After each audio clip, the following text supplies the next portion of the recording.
Hello and welcome to Educated STEM. I am Kate, the founder of Educated STEM, and today we're going to talk about saying yes to opportunities.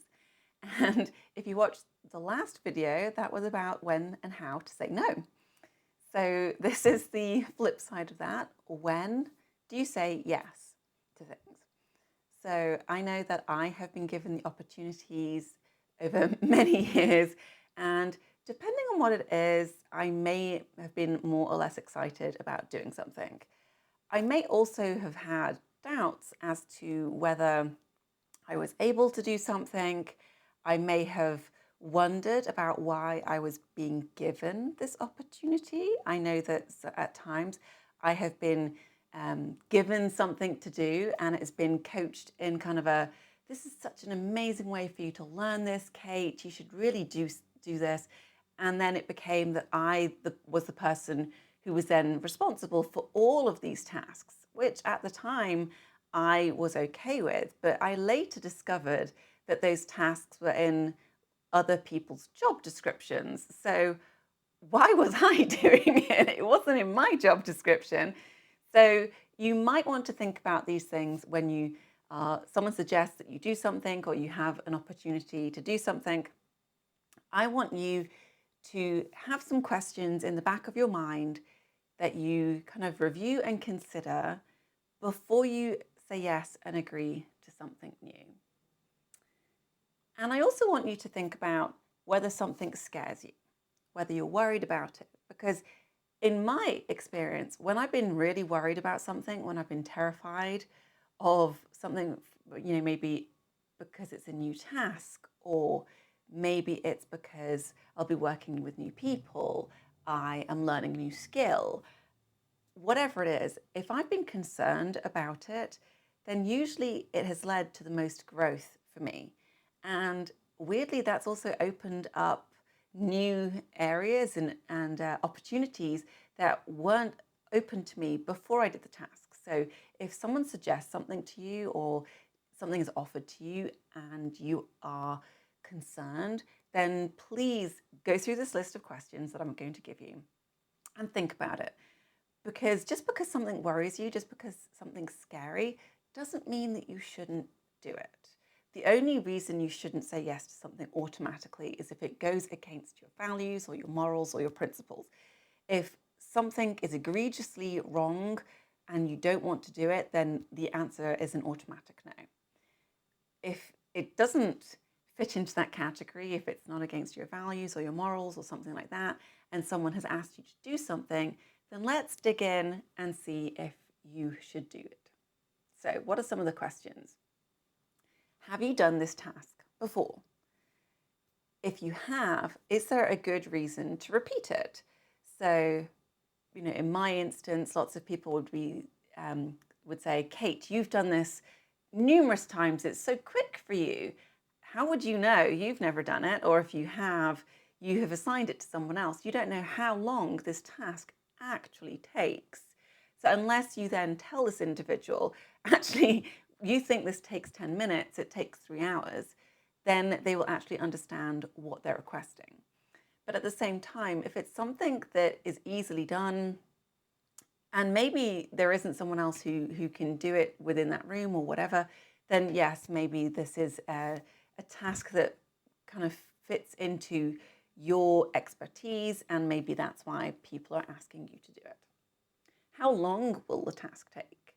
How many steps does it involve? Are there any steps which might cause a delay? So maybe you have to ask for permission for someone, or someone needs to push a button and approve something. And you never know how long that is going to take. And I know that when I used to go through the approvals process, I could hurry it along if I needed to, because you can contact the person who needs to hit yes. You can kind of send them a preemptive email and say, this thing has come up. I would greatly appreciate it if you could approve it as soon as possible. But obviously other people might not know that that step is in there. So, if that person forgets to hit approve, or if they're on vacation and they can't do it, then that is going to then cause a delay. and you need to explain this to whomever it is that's asking, because that might not be in their plan. Is whatever you have been asked well conceived and thought out? Is there a plan, essentially? Because sometimes people throw out ideas and, they say, I would want this to be done, but they don't know how long it's going to take. They have no idea how to do it themselves. But, you look like you've got some spare time. You can't possibly be too busy. Can you do it for me?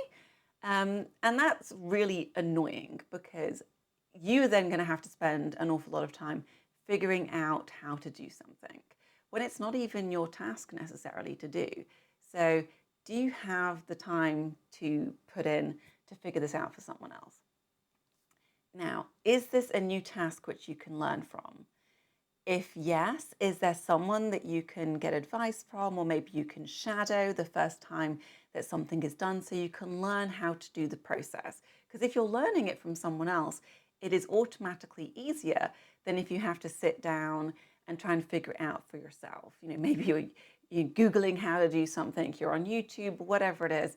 If you can physically watch someone do it, if they can teach you kind of the quick tips and tricks of how to do it, then that is so much faster for you.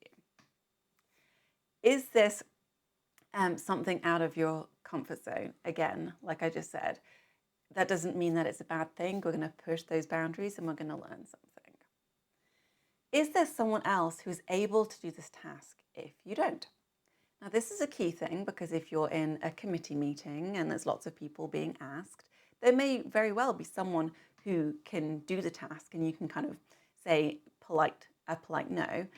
In those instances, I wouldn't throw someone else under the bus and say, oh, I can't, but maybe they can. You're not going to win any friends by that. You're pushing the work to someone else.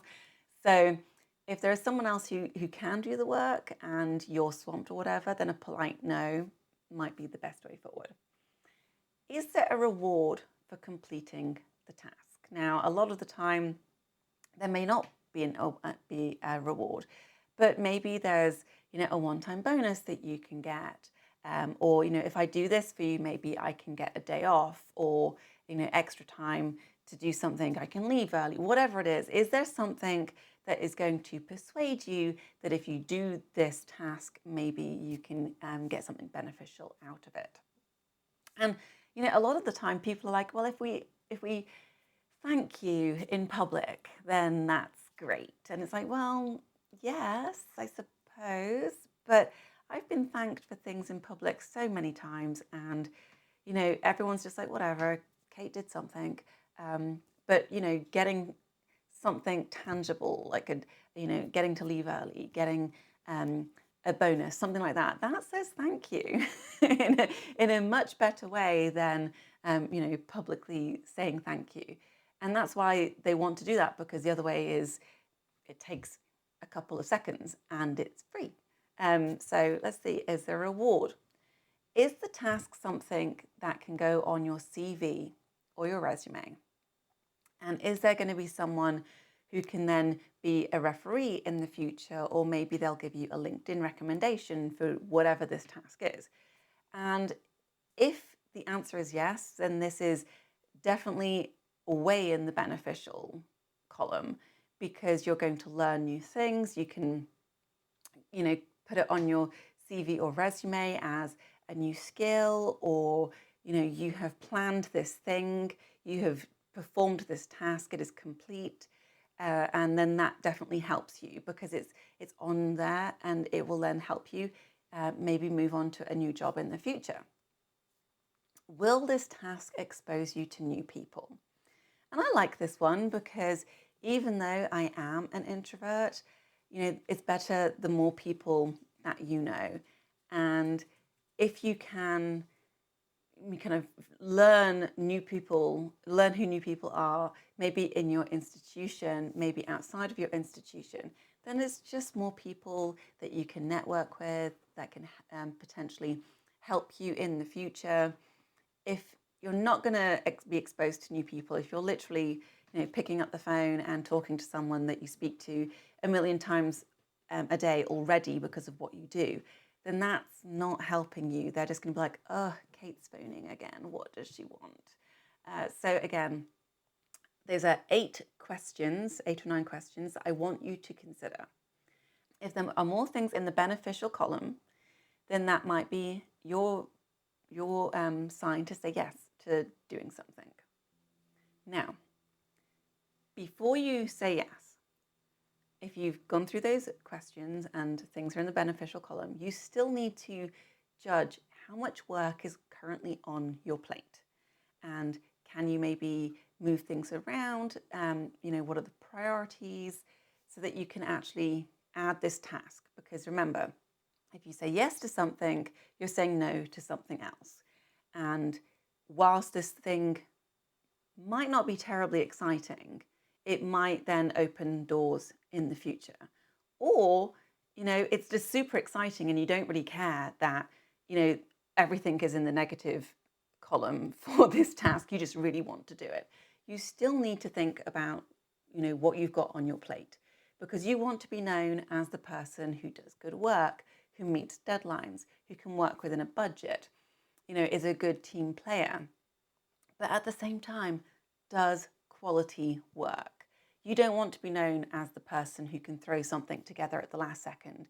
And yeah, it'll work, but it's going to be sloppy.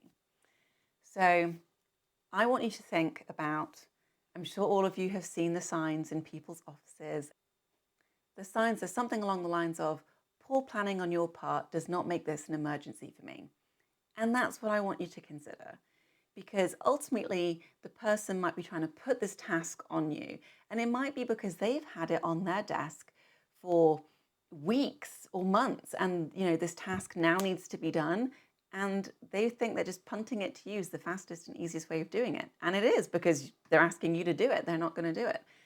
So I want you to think about, do you have the ability to do this without it affecting all of the other work that you're doing? You do not want to do a below par, substandard work for anything just so that you can do this task.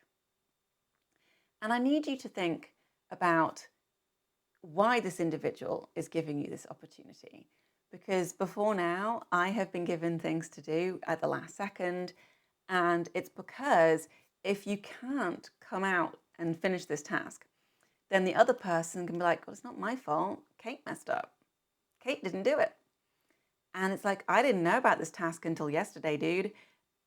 This is literally on you. Poor planning, whatever it is. I attempted it and, maybe it didn't work.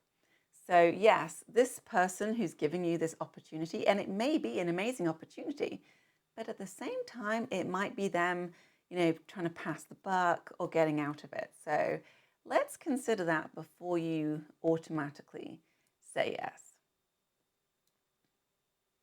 And I also want you to consider that if you have to stay late to finish something or do this thing for this individual, how is it going to feel? How are you going to feel if they aren't staying late to do something else? I've done something, I've added something to my plate, and then, the person who asked me has cheerfully walked out the door going, bye. And it's like, what? You could have done this. You're leaving. You're leaving either on time or early.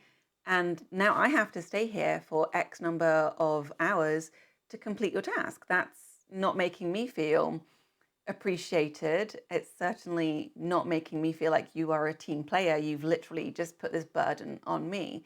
So you might want to think about, does this person have the ability to do this?